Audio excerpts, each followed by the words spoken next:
이사야서 7장 10절에서 14절까지 하나님의 거룩하신 말씀을 제가 다 봉독해 드리겠습니다. 여호와께서 또 아하스에게 말씀하여 이르시되 너는 내 하나님 여호와께 한 징조를 구하되 깊은 데에서든지 높은 데에서든지 구하라 하시니 아하스가 이르되 나는 구하지 아니하겠나이다. 나는 여호와를 시험하지 아니하겠나이다 한지라. 이사야가 이르되 다윗의 집이여 원하건대 들을지어다. 너희가 사람을 괴롭히고서 그것을 작은 일로 여겨 또 나의 하나님을 괴롭히려 하느냐. 그러므로 주께서 친히 징조를 너희에게 주실 것이라. 보라, 처녀가 잉태하여 아들을 낳을 것이요 그의 이름을 임마누엘이라 하리라. 아멘. 임마누엘을 기대하며 오늘 대림절 셋째 주일 말씀 나눌 때 주께서 은혜 주실 줄로 믿습니다. 임마누엘 뜻은 아시는 것처럼 하나님이 우리와 함께 하신다입니다. 이제 대림절 지나면서 우리는 예수님이 이 땅에 인간의 몸을 입고 오신 목적이 임마누엘에 있다는 것을 다시 생각해야 되겠습니다. 지금도 하나님은 우리와 함께 계시는 줄로 믿습니다. 그런데 이제 문제는 우리이죠. 우리는 하나님이 늘 함께 하시는 것을 잘 모를 때가 많고 또 알기는 알아도 잊어버리고 살 때가 많다는 것입니다. 심지어 함께 하나님이 계시는 것을 원하지 않기도 하고 거절하기까지도 한다라는 것입니다. 그래서 오늘 이 예배를 드리면서 임마누엘의 하나님, 함께 하시는 하나님을 회복하고 다시 만나기를 축원합니다. 오늘 본문을 간단하게 좀 설명을 드리면 이렇습니다. 이사야 7장 14절이 예수님의 탄생을 예고한 유명한 구절이기도 한데요. 당시에 이제 이사야 선지자가 남유다에서 활동을 하고 있었습니다. 그 남유다의 왕은 아하스 왕이었고요.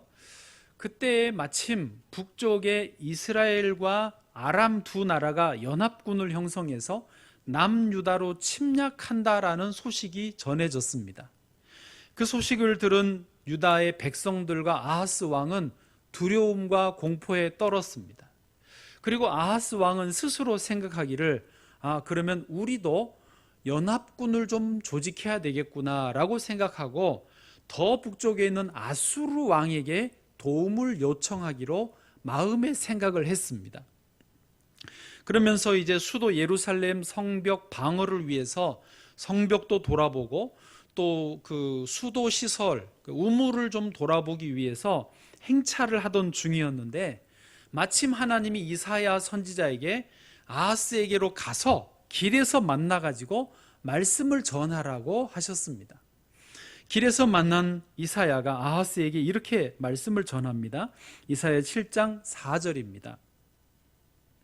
그에게 이르기를, 아하스 왕에게 이르기를 너는 삼가며 조용하라. 르신과 아람과 르말리아의 아들이 심히 노할지라도 이들은 연기 나는 두 부지깽이 그루터기에 불과하니 두려워하지 말며 낙심하지 말라. 아멘. 여러분, 저는 시골에서 어려서 불을 때 봤어요. 그때 쓰는 막대기가 부지깽인데 끝부분이 자꾸 불에 들어갔다 나왔다 하다 보니까 타서 연기가 계속 납니다. 지금 하나님은 그 아람 왕과 이스라엘 왕이 두 왕이 그렇게 연기 나는 부지깽이에 불과하니까 두려워하지 말라. 내가 지켜주겠다, 도와주겠다 큰 말씀을 하신 것입니다. 그리고 하나님이 진짜로 이렇게 도와주실 것에 대한 그 확인을 원하면 징조를 구해라고 말씀하셨어요. 11절 말씀입니다. 같이 읽어보시죠. 오늘 본문의 11절 시작. 너는 내 하나님 여호와께 한 징조를 구하되 깊은 데에서든지 높은 데에서든지 구하라 하시니. 아멘. 그런데 이상하게도 아하스 왕이 징조를 구하지 않습니다. 12절 보시죠. 12절 제가 읽습니다. 아하스가 이르되 나는 구하지 아니하겠나이다. 나는 여호와를 시험하지 아니하겠나이다 한지라. 아멘. 얼핏 보면 아하스가 지금 대단히 믿음이 좋은 것처럼 보입니다. 징조 없이도 하나님의 말씀을 믿겠다라는 것처럼 보여지는데 사실은 정반대였습니다. 그것이 반대라는 것을 어떻게 아느냐? 그 다음 절 13절에 보면 이사야가 아하스를 책망합니다. 비난합니다. 13절. 네. 언제까지 괴롭게 하겠느냐라고 비난을 하지요. 여러분, 이유가 뭘까요? 다시 말해서 아하스 왕은 왜 하나님께 징조를 구하지 않았던 것일까요? 중요한 질문인데요. 여러분이라면 징조를 구하셨겠습니까? 구하지 않았겠습니까? 냉정하게 이때 이 상황에서 징조를 구하는 게 신앙일까요? 구하지 않는 게 신앙일까요? 일단 아하스 왕은 구하지 않는 게 잘못이었습니다. 불신앙이었어요. 구해야 했습니다. 그러면 다시 아하스 왕이 왜 징조를 구하지 않았느냐? 이유가 뭐냐면요, 아하스 왕은 이미 마음이 하나님에게서 멀어져 있었습니다. 이미 마음으로 하나님에게가 아니라 아수르 왕에게 도움을 요청하겠다고 이미 마음에 생각하고 있었습니다. 하나님에게 도움을 요청하지 않겠다라고 했기 때문에 징조를 구할 이유가 없었던 것이죠. 이 상황 이해되십니까? 철저한 불신앙의 이유였던 것입니다. 여러분, 우리가 하나님께 징조를 구하는 것이 절대 불신앙이 아닙니다. 필요하면 징조를 구하시는 것이 좋습니다. 예를 들면 사사 기드온이 그랬어요. 하나님께 징조를 요구했어요. 어느 날 주의 사자가 사사 기드온에게, 그때는 그냥 기드온 청년이었는데 나타나셨습니다. 그리고 이렇게 말하십니다. 사사기서 6장 12절에 보니까 여호와의 사자가 기드온에게 나타나 이르되 큰 용사여 여호와께서 너와 함께 계시도다 하매. 아멘. 기드온이 깜짝 놀랍니다. 그리고는 오히려 여호와께 항변하지요. 하나님, 여호와께서 우리와 함께 계시다면 어찌 우리 나라가 지금 이 모양 이 꼴입니까? 어찌 우리가 미디안에게 압제를 받아서 고통 중에 지내야 됩니까? 라고 항변을 합니다. 그러자 하나님 사자가 이렇게 말합니다. 기드온, 너를 통해서 이스라엘을 구원하겠다고. 그래서 기드온이 진짜 저를 통해 그 일을 하시겠다면 징조를 보여주십시오 하면서 기드온이 이렇게 합니다. 양털, 이게 양털이라고 해봐요. 양털 한 뭉치를 마당에 그냥 놓고 밤을 지낼 테니까 내일 아침에 이 양털에만 이슬이 가득하고 주변은 바짝 말라있게 해주십시오 라고 요구합니다. 다음날 보니까 그대로 돼 있습니다. 근데 기드온이 생각해 보니까 이거는 좀 쉬운 것 같아요. 그럼 반대로 다음날은 이 양털은 바짝 말라있고 주변이 이슬에 흠뻑 젖어있게 해주세요 라고 요구합니다. 다음날 그대로 돼 있었습니다. 기드온이 하나님이 나와 함께 하시는구나 확실히 알고 기드온의 300용사로, 나중에 이제 300용사로 미디안을 완전히 물리치고 이스라엘을 구원하는 사사가 되었던 것입니다. 그렇습니다. 신앙을 위해서 징조를 구하는 것은 잘하는 일이에요. 어쨌든 아하스 왕은 그런데 불신앙 때문에 징조를 구하지 않았지요. 그런데 그런 아하스에게요, 하나님 참 재미있으세요. 반강제로 징조를 보여주십니다. 그게 오늘 본문의 14절입니다. 같이 읽으세요. 시작. 그러므로 주께서 친히 징조를 너희에게 주실 것이라. 보라, 처녀가 잉태하여 아들을 낳을 것이요 그의 이름을 임마누엘이라 하리라. 아멘. 여러분, 이 상황이 너무 재밌지 않습니까? 아하스 왕은 하나님 안 믿어서 마음이 아수르 왕에게 가 있어서 징조 구하지 않을래요 라고 하고 있는데, 하나님은 너 징조 필요해 라고 거의 반강제로, 보라, 주께서 친히 징조를 너에게 주실 것이요 보라, 처녀가 잉태하여 아들을 낳을 것이요 그 이름을 임마누엘이라 하리라. 이렇게 징조를 강제로 주시는 것입니다. 그러니까 연합군이 쳐들어오려고 하는 지금, 두려움과 공포에 떨면서 세상 왕에게 도움을 요청하려고 하는 지금, 하나님이 아하스에게 징조를 주시겠다는, 그래도 너 징조 봐라, 이게 징조다 하시면서 임마누엘의 징조, 하나님이 함께 하신다는 징조를 보여주셨던 것입니다. 그리고 실제로 아하스 왕이 이제 아람과 이스라엘 연합군을 물리치고 우선은 평화를 얻는 것을 보여줍니다. 자, 오늘 본문의 내용이 이런 상황인데요. 이제 이 본문에 의지해서 임마누엘에 대해서 두 가지로 좀 말씀을 나누겠습니다. 오늘은 두 가지예요. 첫 번째는 뭐냐? 진정 임마누엘을 기대하는가입니다. 저와 여러분은 진정으로 하나님이 함께 하시는 것을 기대하고 있습니까? 예. 아니면 혹시 아하스 왕처럼 하나님 굳이 안 오셔도 됩니다. 그냥 필요할 때 필요한 것만 주시고 비켜주시면 감사하겠습니다. 징조 구하지 않아도 않습니다. 라고 하고 계시지는 않는가 하는 것입니다. 한번 생각해 보시죠. 나는 임마누엘을 기대하는가? 정말 임마누엘을 원하는가? 출애굽하였던 이스라엘 백성이 광야에서 금송아지를 만들었던 사건이 있었습니다. 기억하시죠? 아론과 금송아지. 그 일로 하나님이 대단히 진노하셨습니다. 정말 화가 많이 나신 것을 어떻게 알 수 있느냐? 출애굽기 33장 3절에 보면 내가 너희와 함께 가지 않겠다라고 선언하십니다. 함께 안 하겠다, 임마누엘 안 하겠다라고 선포하죠. 얼마나 화나셨으면 그랬겠습니까? 그런데 모세가 보니까 이건 진짜 대박 큰일이에요. 그러면 안 되잖아요. 모세가 하나님께 매달렸습니다. 강청을 합니다. 주님이 함께하지 않으시면 우리도 올라가지 않겠습니다 라고 합니다.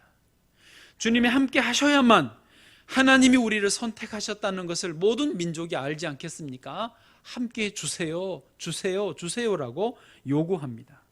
결국 모세의 강청에 의해서 하나님이 이스라엘 백성과 함께 가나안 땅으로 들어가 주셨습니다. 할렐루야. 그런데 문제는 언제냐? 가나안 땅에 정착하고 지파별로 땅을 분배한 이후부터입니다. 이제 이스라엘 백성이 가나안 땅에 평화롭게 살게 된 이후에 사람들의 마음이 변질되기 시작합니다. 하나님이 꼭 우리와 함께 하셔야 될까? 우리 이제 살만한데, 이 가나안 땅의 우상들이 제법 신통한 능력이 있어 보이는데, 그러면서 점점 하나님을 떠나서 가나안 우상들을 섬기기 시작했던 것입니다. 그게 사사기 아닙니까? 그러면서 통일왕국 시대를 지나서 분열왕국 시대로 북이스라엘 남유다로 나눠지면서 점점 사람들의 마음이 하나님 없이 사는 것에 익숙해지기 시작하고 하나님 없이 사는 것이 만성이 되어졌습니다. 하나님 없는 삶이 이제 편한 거예요. 만성질환처럼 그렇게 되어버렸습니다. 그래서 하나님이 선지자들을 보내죠. 그때가 선지자의 시대가 되지 않습니까? 돌아오라고, 여호와께로 돌아가자라고 하지 않습니까? 그러나 백성들은 선지자들을 죽이기도 하고 핍박을 합니다. 절대 하나님께로 돌아오지 않습니다. 그래서 결국은요, 하나님을 떠난 인생은 사망이 오는 것처럼 주전 722년에 북이스라엘이 멸망당하고 586년에 남유다가 완전히 멸망당하게 되었던 것입니다. 저 여러분이 하나님 없이 사는 삶이 익숙하지 않기를 원합니다. 하나님 없이 살아가는 삶의 스타일이 만성질환으로 자리 잡지 않기를 원합니다. 예, 우리가 사는 동안 잠시 하나님을 떠날 수 있지요. 잠시 하나님을 잊어버릴 수는 있습니다. 그러나 다시 돌아와야 되는 것입니다. 돌아오라는 선지자의 말씀이 마음에 와서 박히고 돌아가야 되겠다. 집을 떠났던 둘째 아들 탕자처럼 돌아와야 사는 것입니다. 저도 기도를 쉴 때가 있습니다. 사무엘 선지자 말처럼 기도를 쉬는 죄를 범치 않겠다고 했는데 제가 기도 쉬는 죄를 범할 때가 있더라고요. 그러다가 너 왜 기도 쉬어?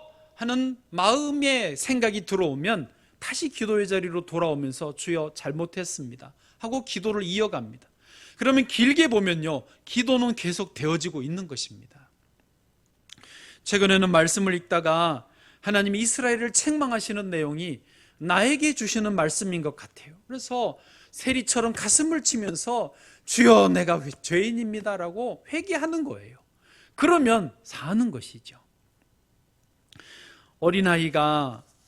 이제 어린아이가 엄마 손을 놓고 몇 걸음을 걸을 수는 있습니다. 놀이터에 가서 이리저리 뛰어다니고 놀이기구 타고 같이 온 또래 친구들을 보면서 좋아하고 같이 소꿉놀이를 할 수는 있습니다. 그러나 그렇다고 애가 놀이터에서 계속 살 수는 없지 않습니까? 집 나가 살면 그 청소년들도 얼마나 괴롭습니까? 집에서 아이들은 엄마와 아빠 함께 지내는 것이 가장 안전하고 최상의 상태인 것입니다. 마찬가지로 우리는 하나님과 함께 사는 것이 가장 완전하고 최상의 상태인 줄로 믿습니다. 하나님과 함께 있는 이 자체는요, 그 어떤 것과 비교해도 바꿀 수 없는 것입니다. 예를 들어서 여러분 한번 생각해 보세요. 둘 중 하나만 선택하세요. 100억을 지금 받겠습니까? 하나님과 함께 있는 것을 받겠습니까? 고민되십니까? 고민되지요. 솔직히 100억인데 1억도 아니고. 그래도 하나님과 함께 하는 것이 더 좋은 줄로 믿습니다. 예, 여러분 그 어떤 것을 가져다 대도 하나님과 함께 하는 이 자체는 바꾸시면 안 됩니다. 영혼을 파시면 안 되는 거예요. 왜냐? 하나님이 우리와 함께 하신다 그 자체가 인생의 성공입니다. 그 자체가 다시 말하지만 가장 내 영혼, 내 어떤 육신, 내 인생의 모든 것을 놓고 봐도 가장 완전한 상태가 하나님과 함께 있는 것이기 때문에 그렇습니다. 사도 바울이요, 그것을 그렇게 표현합니다. 하나님 우리를 위하시면 언제나 넉넉히 이긴다라고 표현해요. 로마서 8장 31절 같이요. 시작. 그런즉 이 일에 대하여 우리가 무슨 말 하리요? 만일 하나님이 우리를 위하시면 누가 우리를 대적하리? 아멘. 하나님이 우리를 위하시면 누가 감히 우리를 대적하겠느냐? 37절로 가서 이렇게 아예 표현합니다. 그러나 이 모든 일에 우리를 사랑하시는 이로 말미암아 우리가 넉넉히 이기느니라. 넉넉히 이기느니라. 넉넉히 이기느니라. 예, 그렇게. 아멘. 이사야 선지자도 이 임마누엘의 은혜가 어떤 것인지를 설명해 줍니다. 오늘 본문은 7장인데 9장에 가면 이렇게 말씀합니다. 이사야 9장 6절입니다. 같이요. 시작. 이는 한 아기가 우리에게 낳고 한 아들을 우리에게 주신 바 되었는데 그의 어깨에는 정사를 메었고 그의 이름을 기묘자라 모사라 전능하신 하나님이라 영존하시는 아버지라 평강의 왕이라 할 것임이라. 아멘. 내용이 너무 좋지만 다 설명 어렵습니다. 그냥 맨 처음과 끝만 연결해서 보시면 이는 한 아기가 우리에게 낳았는데 그분이 누구다? 평강의 왕이라는 것입니다. 임마누엘 예수님이 우리에게 오셨는데 평강을 주시는 왕이라는 것입니다. 평강은요 히브리어로 샬롬 아닙니까? 유대인들은 만나서 인사할 때 샬롬 하고 인사합니다. 평강이 있기를 원합니다. 평강을 축복해 주는 거예요. 그 평강을 주시는 분이 예수님이고 그 평강한 상태는 뭐냐? 아까 말한 대로 모든 면에서 포괄적으로 전체적으로 가장 완전한 상태, 평안한 상태, 아무 아쉬울 것도 문제도 없는 상태가 평강입니다. 예수님은 그런 평강의 왕으로 오셨다라는 거예요. 우리나라식으로 바꾸면 안녕입니다. 여러분 우리 인사할 때 어떻게 인사하죠? 안녕하세요 하잖아요. 그 안녕이라는 말이 거의 평강과 비슷합니다. 모든 면에서 안녕하신 상태. 정리하면 임마누엘로 오신 예수님이 우리와 함께 하시면 내 모든 삶의 건강이나 재정이나 대인관계나 영적으로나 모든 면에서 안녕한 거예요. 그래서 임마누엘 하나님이 함께 하시면 안녕하신 거예요. 안녕하세요. 이제 우리는 그 말을 영적으로 어떻게 이해하실 수 있어요? 주님과 함께 하세요. 그렇게 이해하시면 됩니다. 저는 어느 날 성경 읽다가 이 구절이 눈에 들어왔어요. 구하라 그러면 너에게 주실 것이요 찾으라 찾을 것이요 문을 두드리라 열릴 것이다. 야, 주님이 구하면 주신다고 이렇게 분명히 약속하셨는데 나는 무엇을 구하지? 무엇을 구하고 있지? 스스로 질문이 생겼습니다.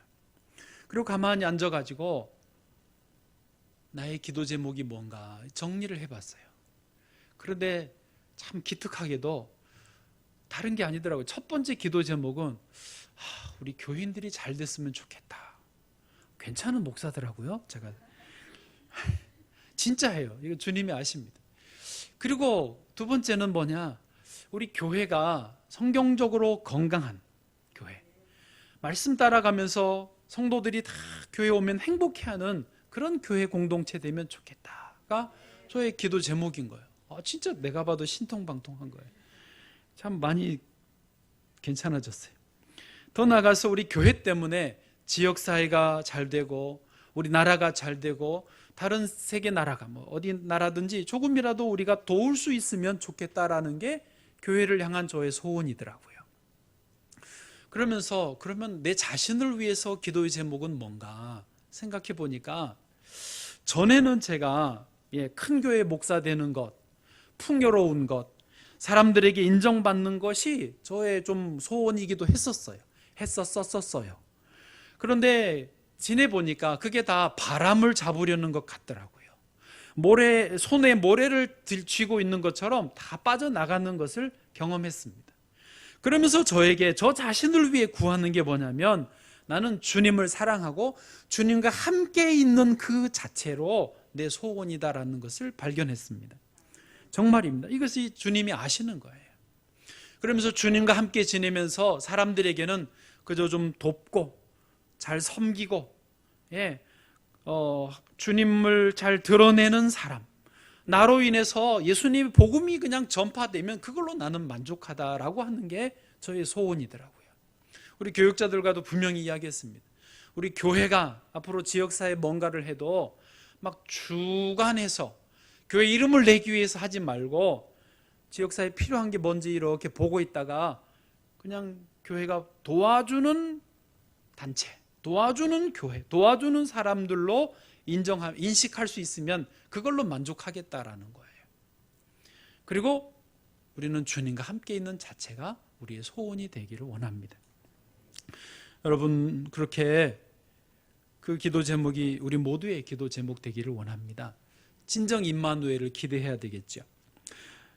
우리 이 시간 찬양 한번 하시고 두 번째로 넘어가겠습니다. 주님이 우리와 함께 하시면 이렇게 두려워하지 말라고 말씀하십니다. 코로나 1000명 넘어서도 너무 두려워하지 마시고 주님 의지하시기 바랍니다.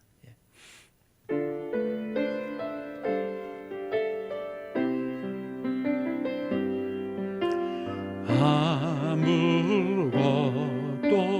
두려워 말라.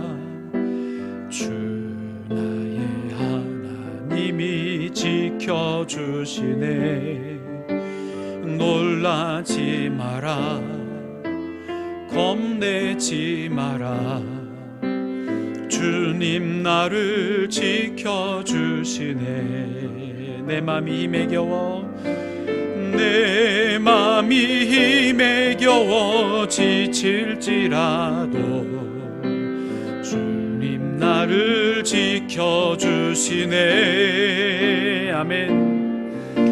세상의 험한 풍파 몰아칠 때도 주님 나를 지켜주시네. 주님은 나의 산성, 주님은 나의 요새, 주님은 나의 소망, 나의 힘이 되신 여호와. 아멘. 주님이 저와 여러분과 함께 하심을 믿습니다. 염려하지 마시기를 바랍니다. 그러면 두 번째로 실제 임마누엘은 어떻게 경험할까요? 하는 것입니다. 하나님과 함께하는 방법을 말씀드리려고 하는 것입니다. 아마 여러분 중에는, 우리 중에는 하나님이 나와 함께 하시는 것을 믿으시는 분이 거의 대부분일 것입니다. 그렇다면 한 걸음 더 나가서 실제로 하나님과 함께 동행하며 살고 계시느냐 이거죠.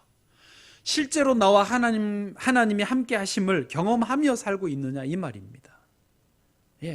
그 방법에 대해서 혹시 그러지 못하시면 알려드리고자 하는 것입니다. 한 번은 이런 일이 있었습니다. 예수님이 말씀을 전하시고 있었는데 그런 예수님을 바라보던 한 어머니가, 예수님이 너무 훌륭하시니까 그 예수님을 낳으시고 젖 먹이신 그 예수님의 어머니를 부러워하면서 저 아들을 둔 엄마는 얼마나 행복할까, 얼마나 복이 될까라고 하면서 이렇게 말했습니다. 누가복음 11장 27절에 이 말씀을 하실 때에 무리 중에서 한 여자가 음성을 높여 이르되 당신을 뵌 태와 당신을 먹인 젖이 복이 있나이다 하니. 이 말 상황 이해되시죠? 우리도 그렇습니다. 예를 들어서 비슷한 그런 분야에서 잘 되는 사람, 성공한 사람을 다 부러워하지 않습니까? 학생은 성적이 높은 친구를 부러워할 수 있지요. 회사를 다니면 더 큰 회사, 연봉을 더 잘해주는, 복지가 더 잘 되어 있는 그런 회사를 다니는 친구를 부러워할 수 있습니다. 목회자들도 목회를 잘하는 다른 목사님을 부러워하지 않겠습니까? 또 엄마들도 그래요. 지금 이 어머니도 저렇게 훌륭한 아들을 둔 엄마는 얼마나 복이 될까라고 부러워했던 것이죠. 그런데 예수님은 그게 복이 아니라고 하십니다. 진짜 복이 뭐냐를 알려주십니다. 누가복음 11장 다음 절 28절에 같이요, 시작. 예수께서 이르시되 오히려 하나님의 말씀을 듣고 지키는 자가 복이 있느니라 하시니라. 아멘. 여러분, 그 어머니가 부러워했던 그런 복은요, 세상의 복입니다. 비교해서 내가 조금 더 나으면 나는 복이 있다라고 생각하고, 비교해서 내가 조금 더 열등하면 저 사람이 복이고 나는 복이 없다, 심하면 저주다라고 생각을 합니다. 그렇게 조금 좋아졌다가 금세 열등감을 누리는 복은 그게 복이 아닙니다. 그런 게 복입니까? 금방 오르락 내리락 하는데요. 예수님은 그런 게 복이 아니라 뭐가 복이라고요? 하나님의 말씀을 듣고 지키는 자가 복이다라고 말씀하시는 것입니다. 저와 여러분에게 그런 복이 있기를 원합니다. 아브라함이 이 복을 받았습니다. 족장이었던 아브라함이 하나님의 말씀을 받았지요. 그 말씀을 지키며 평생을 살아갔지 않습니까? 그래서 그 족장 아브라함에게 하나님이 복을 누리게 하셨고 복되다라고 좋은 샘플로 주신 거예요. 마찬가지로 족장들 4명 아브라함, 이삭, 야곱, 요셉이 모두 말씀을 받고 말씀 따라 살았고 그것이 복된 인생이라고 샘플들이 된 것입니다. 다윗이 그랬고요, 다니엘이 그랬습니다. 안타까운 사람들이 있죠. 솔로몬은 하나님이 분명히 말씀을 주셨어요. 구하라, 무엇이든지 구하라, 지혜를 구해서 말씀을 받았는데 나중에 중년 이후에 그 복을 걷어차버렸습니다. 하나님을 떠났어요. 말씀을 떠났어요. 여로보암은요, 초반부터 그 복을 걷어차버렸어요. 여러분, 여로보암이 북이스라엘의 1대 왕이지만 이방의 왕이 아닙니다. 그 사람도 이스라엘 민족이고 하나님의 말씀을 받은 왕입니다. 그런데 말씀을 받았는데 여로보암이 그 하나님 말씀을 곧바로 걷어차버렸어요. 그러니 여로보암의 길, 그건 저주의 길로 상징되는 길이었습니다. 시편 1편에서도 이 말씀 따라가는 것이 복이라고 분명히 강조해 줍니다. 시편 1편 1절 2절을 한번 같이 읽어보겠습니다. 시작. 복 있는 사람은 악인들의 꾀를 따르지 아니하며 죄인들의 길에 서지 아니하며 오만한 자들의 자리에 앉지 아니하고 2절 오직 여호와의 율법을 즐거워하여 그의 율법을 주야로 묵상하는도다. 아멘. 할렐루야. 앞뒤 또 자르면 복 있는 사람은 오직 여호와의 율법을 즐거워하여 주야로 묵상하는 자다. 예. 다시 말해서 하나님을 날마다 함께 하시는 것을 경험하며 사는 삶의 그 방법은 뭐냐면 주야로 하나님의 말씀을 묵상하고 지키며 사는 삶을 말하는 것입니다. 혹시 우리 중에 그렇게 생각할 수 있습니다. 목사님, 저는 하나님을 경험하는 방법이 어떤 기도하다가 영적인 체험을 할 때가 하나님 함께하는 것을 느낄 때입니다 라고 말하실 수 있습니다. 예, 그분도 맞습니다. 이제 그 신앙의 스펙트럼에서 보면 오른쪽에 있는 겁니다. 예, 그래서 기도하다가 죄의 음성을 듣기도 하고 방언이 터지기도 하고 신비한 엑스타시, 영적인 체험을 하기도 합니다. 환상을 보기도 하고. 그것도 하나님이 함께 하신다는 증거이고 체험이 맞습니다.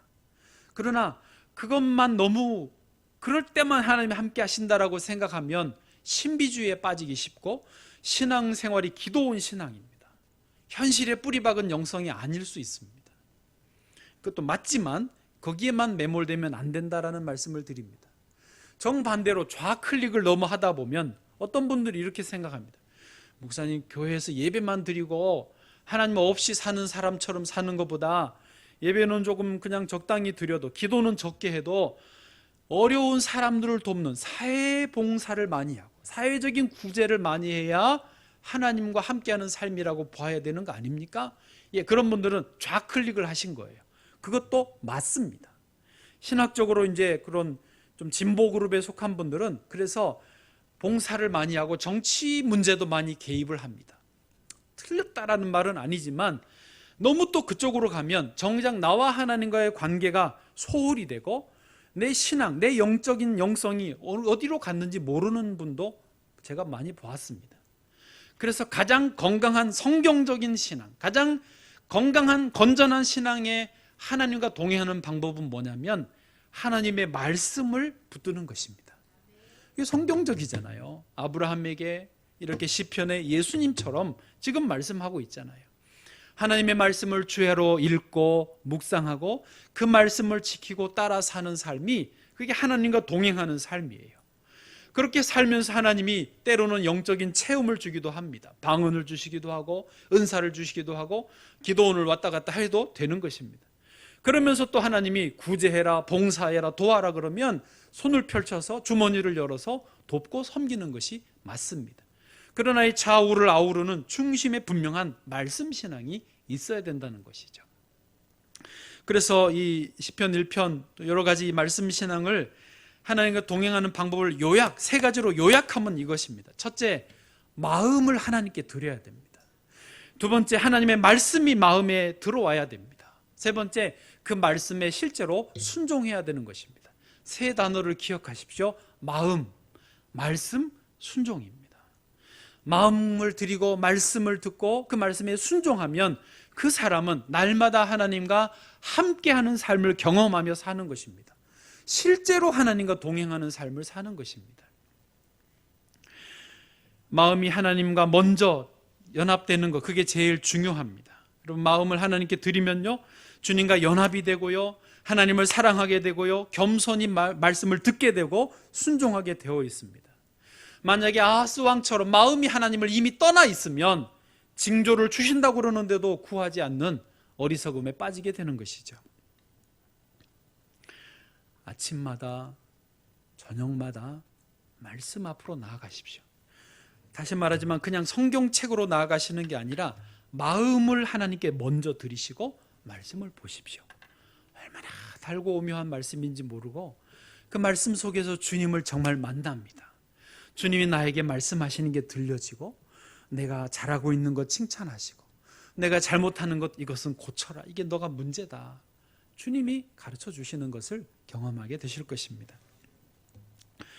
때로는 저의 경험이긴 하지만 너의 마음밭이 가시덤불이야, 너 옥토라고 생각하지 마, 가시덤불을 제거해야지, 세상의 염려, 걱정, 욕심을 치워야지, 그래 가시덤불을 제거하는 것이죠. 그러면 옥토가 되는 것 아닙니까? 너 왜 이렇게 기도를 쉬냐? 기도하러 가야지 왜 기도 안 하냐? 그 음성 들으면서 주님과 만나고 주님의 그 음성 따라서 순종하는 것입니다. 너 성도님에게 전화해라, 누구 만나러 가라, 예, 교회 밖 이웃을 어떻게 섬겨라라고 알려주시면 순종하면 또 그렇게 주님과 동행하는 것입니다. 할렐루야. 그렇게 마음을 드리고 말씀을 받아들이고 순종할 때에 우리의 행복은 배가가 되는 줄로 믿습니다. 미가서 6장 8절 말씀 같이요, 시작. 사람아, 주께서 선한 것이 무엇임을 내게 보이셨나니 여호와께서 내게 구하시는 것은 오직 정의를 행하며 인자를 사랑하며 겸손하게 내 하나님과 함께 행하는 것이 아니냐. 아멘. 그렇습니다. 주님이 우리에게 요구하시는 삶은 이것인 것입니다. 이제 말씀을 마칩니다. 한 가지 이야기만 하겠습니다. 조두순 씨가 어제 이제 그 출소하면서 아주 뉴스가 시끄러웠습니다. 그런데 저는 조두순 씨는 이제 경찰들이 잘 지킨대요. 그러니까 잘 지키시도록 좀 맡기고 그 피해자분들에게 좀 더 우리의 관심과 사랑이 필요한 것 같습니다. 다행히 어제 뉴스에 보니까 피해자 12년 전에 8살 딸이 그 피해를 당했는데 그 피해자의 아버지를 인터뷰한 그 뉴스가 나오는 것을 제가 봤습니다.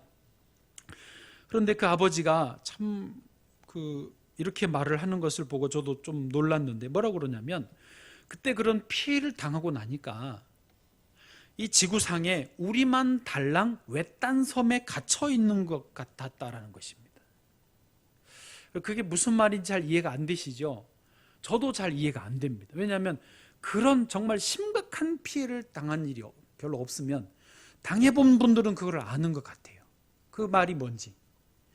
완전히 고립됐다. 우리밖에 없다. 아무도 우리를 모른다라는 그런 어떤 고립감, 외로움, 외딴 섬에 갇혔다라는 느낌이었다라는 거예요. 어쨌든 12년 사이에 많이 치유가 되고 회복이 됐지만 아직도 힘들대요. 그러면서 이제 하고 싶으신 일이 뭐냐라고 물으니까 이 아버지가 하는 말이 피해자들을 위로하고 돕는 사역을 하고 싶다는 거예요. 그런 분들을. 그 마음을 아니까. 어떻게 사역을 하시고 싶으냐 그랬더니 이렇게 말하는 거예요. 그 피해자 당사자나 가족을 만나서 함께 있어주고 싶다라는 거예요. 그리고 뭐라고 말하고 싶냐? 많은 사람이 함께 있다라는 메시지를 주고 싶다라는 거예요. 여러분이 좀 놀랍지 않습니까? 사람이 정말 힘들면 아무도 내게 함께 있지 않다라고 느끼는 것이고 그럴 때 가장 필요한 게 누군가 나와 함께 있는 게 그게 가장 필요하다라는 거예요. 가장 더 밑바닥을 뚫고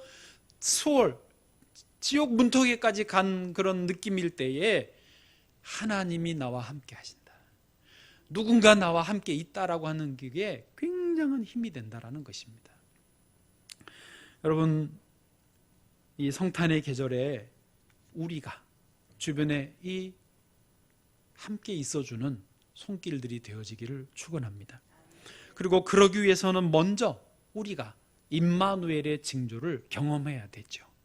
아하스 왕처럼 거절하지 마시고 주여 오시옵소서 경험하고 누리면서 그 손길을 펼칠 수 있기를 축복합니다. 기도하겠습니다. 하나님 아버지, 임마누엘로 우리에게 임하여 주심을 감사합니다. 지금 이 시대에도 다 모르지만 주변에 많은 분들이 외롭고 혼자 울고 서럽고 외딴 섬에 갇힌 것 같은 기분일 분들이 많습니다. 주님, 우리의 손길을 사용하여 주옵소서. 예수님의 이름으로 기도드립니다. 아멘.